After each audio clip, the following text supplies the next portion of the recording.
Здравейте, днес ще ви покажа как можете да смените името на YouTube канала. Много е просто, но много хора не знаят как. Нека да започваме. Така, влизаме в YouTube.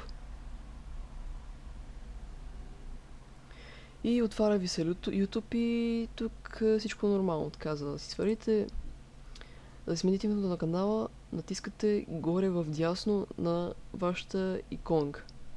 След това натискате на вашето сегашно, т.е. натискате на тук на настройки.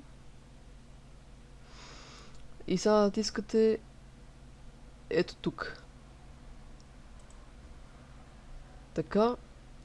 И вече от тук можете да си сменяте името, изтиране примерно това, въвеждате си друго, каквото искате, примерно Diamond и така. И после като си изберете името, натискате OK и това е цялата процедура.